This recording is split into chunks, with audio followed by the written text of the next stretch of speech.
bienvenue à cette table ronde consacrée aux échanges entre le Grand Est et les régions voisines, intitulée Grand Est et International.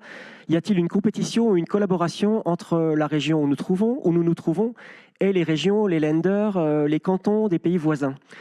Pour introduire cette séquence, nous avons une intervention d'Olivier Becht sous forme de vidéo. Olivier Becht, ministre délégué auprès de la ministre de l'Europe et des Affaires étrangères, chargé du commerce extérieur, de l'attractivité. Olivier Becht a un autre avantage, il a été élu alsacien, il est originaire de Mulhouse, donc il connaît le territoire. On écoute la vidéo d'Olivier Becht. Je suis très heureux de m'adresser à vous alors que Transformons la France au cœur des régions, l'événement du journal La Tribune fait étape dans le Grand Est à Strasbourg. Je tiens d'abord à saluer les organisateurs et partenaires de l'événement ainsi que tous ceux qui prendront part au débat aujourd'hui sur le thème Grand Est et international.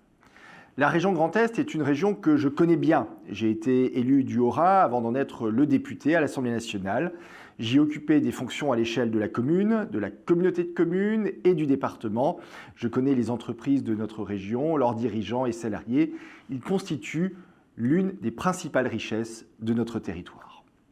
Depuis 8 mois, le président de la République m'a confié la tâche de conduire un maximum de nos entreprises à l'export et de vanter auprès des investisseurs du monde entier l'attractivité économique de la France.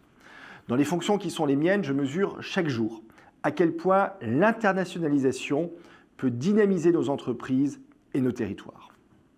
Je le mesure d'abord à travers le déploiement à l'international de nos entreprises. L'export, ce sont des emplois créés ici dans la région Grand Est, comme partout en France, par des entreprises industrielles ou de services qui trouvent dans l'Union européenne et au-delà les débouchés qui leur permettent de croître et d'embaucher. C'est donc avant tout un levier essentiel pour notre économie. C'est la raison pour laquelle, au-delà du redressement de notre balance commerciale, emmener nos entreprises à l'export est une priorité du gouvernement. Si notre déficit s'est creusé en 2022 du fait de la facture énergétique, n'oublions pas certaines performances comme les records atteints par la balance des services et celle des revenus, ou comme le plus haut niveau historique d'entreprises exportatrices que connaît la France, près de 145 000 entreprises, un élan à poursuivre et même accélérer. En 2021, la région Grand Est était la première région en matière d'excédent commercial le plus important, avec 5,7 milliards d'euros. Avec des exportations dans le domaine de l'automobile, des produits pharmaceutiques ou encore des boissons, la région montre la voie. Je le mesure ensuite à travers l'attractivité. Les investissements étrangers en France témoignent de la vitalité économique de nos territoires. La région Grand Est est là encore un exemple. Avec un tissu industriel puissant et performant, c'est une région attractive pour de nouveaux acteurs et projets. Plus de 2500 entreprises à capitaux étrangers y emploient 135 000 employés, soit une des plus fortes concentrations nationales.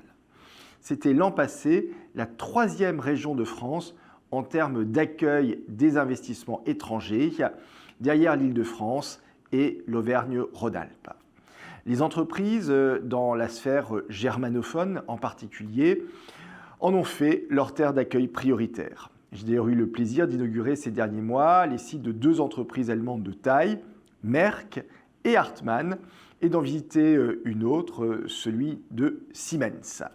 Mais je pense aussi aux acteurs nord-américains, asiatiques, belges, scandinaves, également fortement représentés, contribuant massivement à l'effort de recherche et développement, aux investissements et à l'exportation de la région. Je citerai quelques projets phares d'implantation récente, Fenning dans le Bas-Rhin, Plug Power en Meurthe-et-Moselle ou Yanmar en Haute-Marne.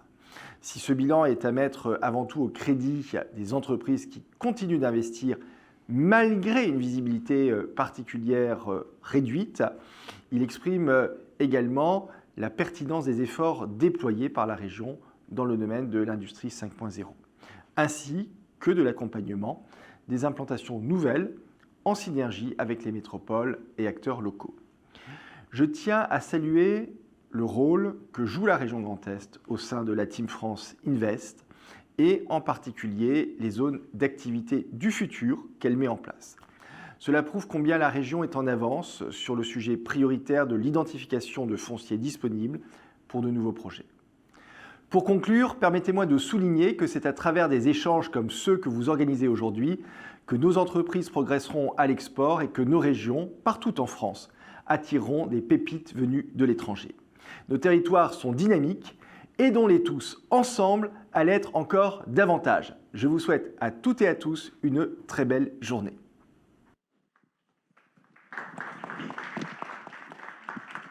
Franck Leroy, nous venons d'entendre que le commerce extérieur de la région Grand Est se porte bien. Qu'est-ce qui explique ça ? Le dynamisme des entrepreneurs de notre région, j'en connais une partie particulièrement. Vous avez cité tout à l'heure mes origines d'Épernay, le Champagne, mais le Crémant en Alsace, les bières, une première région productrice de bière, tout ça qualifié de boisson, et nos eaux minérales. Ce sont de beaux exemples qui ont été apportés, mais derrière ça, il y a toute l'industrie qui évidemment est historiquement et traditionnellement exportatrice, la puissance énergétique de notre région qui joue également énormément. Et puis un secteur en devenir, la bioéconomie.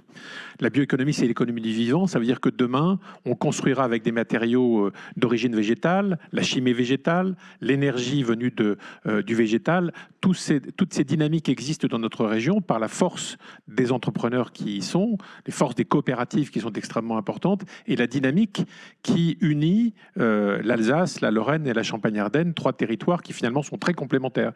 Et lors de la dernière conférence de presse du président de la République, ou dernière intervention télévisée sur l'hydrogène, il a mentionné le Grand Est. Parce que si effectivement les batteries du futur seront plutôt localisées en Hauts-de-France, et il est normal que toutes les régions bénéficient d'opportunités de ce type, le développement de l'hydrogène sera clairement le Grand Est. Et nous sommes d'ailleurs en lien là-dessus avec nos voisins allemands, nos voisins luxembourgeois qui s'intéressent très directement à ces futurs corridors d'hydrogène.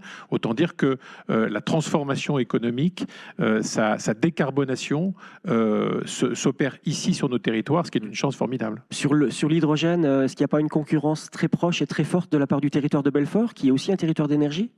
Oui, non mais attendez, il y a des complémentarités. On n'est pas en guerre les uns contre les autres. J'allais dire, la décarbonation de notre industrie, le développement de l'hydrogène en France se fera partout. Simplement, il y aura effectivement des pôles d'excellence. Il y en aura chez nous. Belfort est un territoire également remarquable en la matière et des coopérations existent entre Bourgogne-Franche-Comté et Grand Est. On n'est pas chacun derrière nos frontières en essayant de combattre l'adversaire. À chasser l'investissement chez le voisin. Voilà. Pareil avec nos amis luxembourgeois, allemands, suisses ou belges. Des coopérations existent entre nos territoires, d'autres doivent encore se développer parce que, à l'échelle planétaire, nos régions sont encore petites. Donc les coopérations internationales qui peuvent se développer avec nos voisins, et elles existent, sont des atouts extrêmement importants pour nos territoires respectifs. Brigitte Torlotin, bonjour. Pardonnez-moi, je ne vous ai pas présenté en commençant cette table ronde. Vous êtes vice-présidente de la région Grand Est et vous êtes également, cette année, présidente d'une structure internationale dont vous allez pouvoir définir les contours, le Conseil rhénan. Oui, bien sûr. Comment est-ce que la coopération internationale s'organise entre les collectivités dans le bassin rhénan ? Alors, tout d'abord, comme Madame la préfète et le président l'a rappelé, nous sommes la première région de France en nombre de kilomètres transfrontaliers, la seule région de France qui a une frontière avec l'Allemagne. Et effectivement, nous avons 2 organisations qui sont la Grande Région et le Rhin supérieur, avec 3 piliers.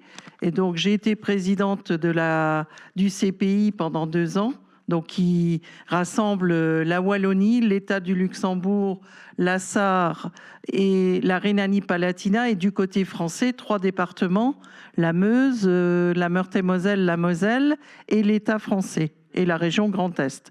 Donc déjà pour la première fois, nous nous sommes organisés sous le couvert, je dirais, à l'initiative de la préfète de région, de parler d'une seule voix du côté français, chose qui n'était pas... Et maintenant, je suis présidente du Conseil rhénan, effectivement dans le Rhin supérieur, donc la Rhénanie-Palatinat, le Bade et le nord-ouest avec les cantons suisses. Dans le bassin rhénan et au niveau des 3 frontières autour du Luxembourg, quel est le pouvoir de ces institutions de concertation ou de collaboration entre les 3 États ? Est-ce que ces instances ont un pouvoir économique ? Alors, la particularité, c'est qu'effectivement, nous sommes, un État centralisé du côté français, mais la région Grand Est et les collectivités locales ont la compétence économique. Bien sûr, l'État luxembourgeois, un petit État, a beaucoup plus de flexibilité. Et puis l'État fédéral, où effectivement, la fonctionnalité de l'économie est beaucoup plus vers les lenders et également du côté belge. Mais nous arrivons, comme l'a dit le président tout à l'heure, nous arrivons à travailler en commission et d'une seule voix pour travailler sur le futur. Et je pense aussi que ce que nous arrivons aussi à faire maintenant, c'est de parler d'une seule voix, grande région, Rhin supérieur. Parce que notre force, nous sommes très petits, comme l'a dit le président, à l'échelle même de l'Europe. Si on regarde la carte qui est apparue sur les forces économiques dans le Figaro avant-hier, on se rend compte que, je dirais, nous sommes petits, effectivement, derrière l'Île-de-France et Auvergne-Rhône-Alpes, mais nous gagnons. Nous avons été longtemps un pays ancienne industrie grâce aux efforts de la région pour passer aussi en 4.0 et en 5.0. Nous accompagnons les entreprises qui n'ont pas la même proportion qu'en Allemagne. Nous avons moins d'ETI en France qu'en Allemagne. Notre objectif, c'est aussi d'accompagner les petites et moyennes entreprises vers du changement, vers la décarbonation, vers toutes les transitions que nous avons dû encore accélérer du fait de ces crises récentes. Est-ce qu'on s'est saisi des outils prévus par le traité franco-allemand d'Aix-la-Chapelle pour faire du développement économique sur le territoire ? Bien sûr. Bien sûr, donc le traité d'Aix-la-Chapelle nous permet beaucoup de choses. Bon, je dirais, on n'est qu'au début, on essaie d'accélérer grâce au CCT. Donc, on essaie, par exemple, je vais donner un exemple, le projet Moreau, où on réfléchit en commun sur comment aménager le foncier le foncier du côté du Rhin et de l'autre côté du Rhin. Donc, ce sont des projets que l'on mène en commun et qui vont amener, non pas une concurrence, parce que, j'irais bien entendu, une réflexion dans le cadre de l'environnement pour le futur sur comment vont s'implanter les entreprises. Olivier Klotz, vous présidez le MEDEF Alsace et vous dirigez aussi, ici en Alsace, une filiale française d'une entreprise allemande. Alors le franco-allemand, est-ce que ça marche dans le développement économique ? Ça marche encore ? Merci de m'avoir invité, de me donner la parole. La première réponse, c'est qu'avec la région allemande que je connais bien, mais je connais également la région, l'État allemand, mais en fait, l'État allemand, ce n'est pas un État centralisé comme la France. Donc on a deux partenaires qui sont la Rhénanie-Palatinat, le Bade-Wurtemberg. Il se passe que dans mon activité, je travaille également avec le Luxembourg et la Belgique. Je dirais que grâce à l'Europe, les normes sont les mêmes, donc déjà c'est facile de travailler en théorie. La deuxième chose, c'est que je pense qu'il y a effectivement un esprit européen et les relations sont bonnes. Par contre, c'est comme avec notre concurrent français, nos concurrents allemands, nos concurrents belges sont impitoyables. Je veux dire par là qu'il faut prendre en considération que nous faisons concurrence pour avoir des clients, pour trouver les meilleurs fournisseurs et surtout à l'heure actuelle, couvrir nos frais d'énergie parce que nous n'appliquons pas les mêmes règles dans les différents pays, nos voisins, ce qui pourrait amener à des changements, à des sauts de l'autre côté de la frontière. Et puis le principal, instantanément, et depuis longtemps, c'est l'asymétrie fiscale et sociale entre la France et ses voisins, qui fait qu'il est plus intéressant d'habiter en France le plus souvent et de travailler à l'étranger. Ce qui veut dire que toutes les taxes qu'on va payer l'entreprise, elles seront payées à l'étranger. Et donc, évidemment, ce n'est pas la compétence de la région, mais la région en a conscience. Je félicite la région Grand Est pour son efficacité en général, si je peux me permettre. Il se passe que aujourd'hui, nous avons ce problème à régler et que les acteurs, il y a différents acteurs, au-delà de l'État qui est toujours omniprésent malgré les délégations, malgré la loi NOTRe, il y a la région qui a une grosse compétence dans le domaine économique. Il y a un partenaire important de la région auquel j'appartiens, qui est la Chambre de commerce et d'industrie, qui travaille très bien dans ce sens et dans le frontalier. Et vous avez maintenant la CEA.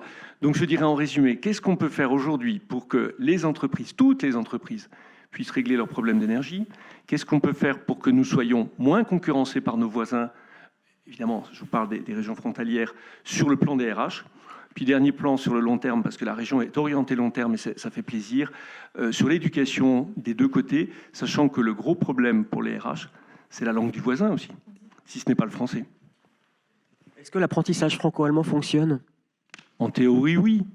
Je ne sais pas si les volumes ont été atteints. Je félicite le président Richert de l'avoir lancé, d'avoir amorcé le processus. Par contre, c'est compliqué. Les mentalités ne sont pas les mêmes. La langue n'est pas la même. Je parle plutôt de l'Alsace et de la Suisse. Et l'organisation administrative n'est pas la même. Mais il y a une volonté. La Commission européenne fait la promotion d'un Erasmus de l'apprentissage. Au niveau de l'Alsace et du Bade-Württemberg, c'est beaucoup plus simple. Il suffit pour un Strasbourgeois de trouver une entreprise à Offenbourg et on a son diplôme. Ça ne fonctionne pas? Ce serait bien aussi qu'un Allemand trouve une entreprise en Alsace ou dans le Grand Est. Mais si, en théorie, ça fonctionne. Il faut déjà parler la langue de l'autre. Quel est votre bilan de 30 ans de marché unique? 30 ans après Maastricht, à quoi ça a servi au niveau du territoire du Grand Est? Oui. Je préférais laisser à nos représentants politiques la réponse. Madame. Oui, en tant qu'ancienne chef d'entreprise, puisque j'ai dirigé la filiale française d'une société allemande, et j'ai connu l'avant, moi. Vous avez connu l'avant Maastricht, hein? L'avant Maastricht, ça a bien facilité tous les échanges, puisque j'irais quand on était encore arrêté à la douane, on devait faire des papiers, etc., etc. Donc faciliter une importance, et puis il n'y a plus de frontières. On l'a vu, j'irais dans le commerce, on est dans un commerce mondial, le commerce européen, il n'y a plus de frontières. Alors, je voudrais rajouter, du fait de mon expérience de 25 ans d'entreprise allemande, qu'on doit apprendre les uns des autres aussi. Et pour bien commercer ensemble, on doit bien connaître son interlocuteur, client, acheteur. Mais ça se facilite et effectivement, la langue est très importante. Alors, je pense qu'il y a effectivement des efforts qui sont faits par notre région, mais également, je voudrais dire qu'il faut sensibiliser tous les parents au fait que l'allemand, ce n'est pas une langue rétrograde et qu'il faut absolument qu'ils l'apprennent pour le futur, parce qu'on sait que le marché du travail et des emplois va, se modifier. En ce moment, on a beaucoup de métiers en tension, mais du côté allemand, c'est aussi la problématique du vieillissement de la population. Et donc, c'est une opportunité pour nos jeunes aussi. Et je ne considère pas ça comme une concurrence, puisque c'est un plus-plus. Nous sommes la région qui a le plus de travailleurs transfrontaliers. Sur 1,3 million en Europe, nous en avons environ 200 000. Et particulièrement avec le Luxembourg, ça va être croissant, avec une croissance énorme. Et dans différents domaines. Un domaine qu'il faut particulièrement privilégier dans les domaines que nous devons travailler, c'est bien sûr l'hydrogène, parce qu'il y aura de l'hydrogène, comme l'a annoncé le président de la République, qui va traverser l'ensemble de l'Europe, mais aussi il y a de l'hydrogène de proximité pour différents cas dans l'industrie. Et ça, c'est hyper important, et un domaine très important qui est l'automobile, puisque le Bade-Württemberg est le premier producteur de pièces et de composants et d'automobiles en Europe, et nous, dans le Grand Est, nous sommes la région la première productrice aussi de composants. Donc l'automobile, pour avoir participé à plusieurs tables rondes à Bruxelles, c'est vraiment un domaine sur lequel nous devons travailler ensemble, à la fois sur les emplois de demain et sur la formation, puisque aussi notre compétence, c'est de ne pas laisser des gens au bord de la route et de les accompagner en reconversion. Un mot sur le marché unique européen, si vous le permettez. Oui, Monsieur Leroy, j'allais vous relancer sur ce sujet. Ça a été un formidable accélérateur. On est, Olivier Bech le disait, une première région exportatrice française. Quelle facilité aujourd'hui d'exporter lorsqu'on a la même monnaie avec nos pays voisins. On exporte énormément vers nos pays voisins. Par rapport à toutes les tracasseries, souvenez-vous les dévaluations successives des pays des autres autrefois, tout ça a offert un cadre beaucoup plus serein pour investir. Maintenant, ça met aussi en évidence les faiblesses. Je veux dire par là, quand on est en situation de concurrence en France avec d'autres pays, on sait que par tradition, on a parfois une lourdeur administrative. Ça ne vient pas du tout de nos fonctionnaires territoriaux qui appliquent les règles qui leur sont imposées, mais on a tendance à surinterpréter certaines règles européennes et à complexifier les choses en France. C'est une tradition, il faut peut-être évoluer en la matière. Ça met en évidence aussi parfois les dispositifs d'inégalité fiscale ou les régimes sociaux qui sont différents d'un pays à l'autre. Donc ça crée parfois des obstacles, mais ça a permis globalement un développement industriel, un développement économique considérable à l'échelle de l'Europe. Je pense qu'il faut s'en souvenir, parce que la plupart de celles et ceux qui nous écoutent aujourd'hui n'ont pas connu, en tout cas les plus jeunes d'entre eux, ce qu'était l'Europe avec ses frontières, avec ses contraintes, avec ses monnaies, avec ses difficultés pour exporter. Aujourd'hui, c'est quand même une grande facilité. En même temps, notre territoire est plus exposé aux importations, d'où la nécessité d'avoir une économie extrêmement compétitive. Le chancelier allemand Olaf Scholz opère dans son pays ce qu'il appelle une Zeitwende, un changement d'époque. Lors d'un précédent changement d'époque en Allemagne, au moment où le mur est tombé avec l'Europe de l'Est, l'Allemagne s'est tournée vers des pays comme la Pologne, la Roumanie pour y développer son industrie. Donc l'Alsace avait été perdante, le Grand Est avait été perdant. Est-ce que vous craignez que cette nouvelle Zeitwende des Allemands se retourne finalement contre la France ? Je pense pas. Je pense qu'on est aujourd'hui, les relations d'abord franco-allemandes sont excellentes depuis des années. Toutes les avancées européennes, on les doit au couple franco-allemand. Et je pense qu'on partage un certain nombre d'orientations communes, à savoir une Europe qui rayonne, une Europe qui assume davantage ses responsabilités qu'avant. Souvenez-vous de l'Europe d'avant le Covid, d'avant le plan de vaccination massif, d'avant le Green Project de la Commission européenne, d'avant la crise ukrainienne.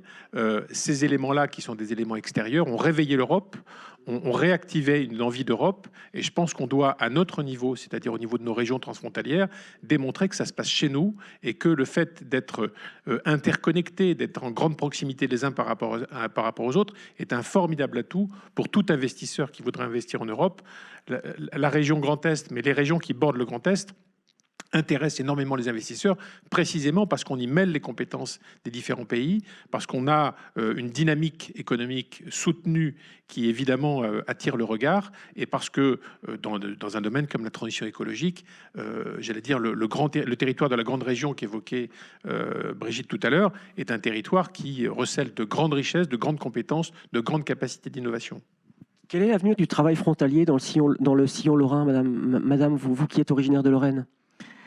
Bah écoutez, ça va être du plus, puisque le Luxembourg, qui a de grands objectifs, c'est quand même l'État numéro 1 en Europe, je pense qu'on va très vite passer à 200 000, 250 000 travailleurs transfrontaliers. Quelle est la population aspirée par ces emplois au Luxembourg et qu'est-ce qu'on déshabille en France pour habiller le Luxembourg ? Alors, ce sont surtout Alors, il y a la problématique santé, vraiment, puisque dans le domaine de la santé, à la fois au niveau des infirmières et des médecins, mais ce sont plutôt des niveaux cadres et surtout dans les services, banque, assurance, avec une augmentation du télétravail. Mais je ne pense pas qu'il faille opposer, parce que, on a aussi des entreprises luxembourgeoises qui viennent s'installer en France, et c'est à nous, au niveau industrie, nous avons également des projets à la fois à cheval sur la frontière française et luxembourgeoise, notamment au niveau de friches, qui vont amener de l'industrie, et c'est un travail en commun qui doit être fait. Je vous remercie pour votre participation à cette table ronde. Merci à vous trois. Merci. Merci.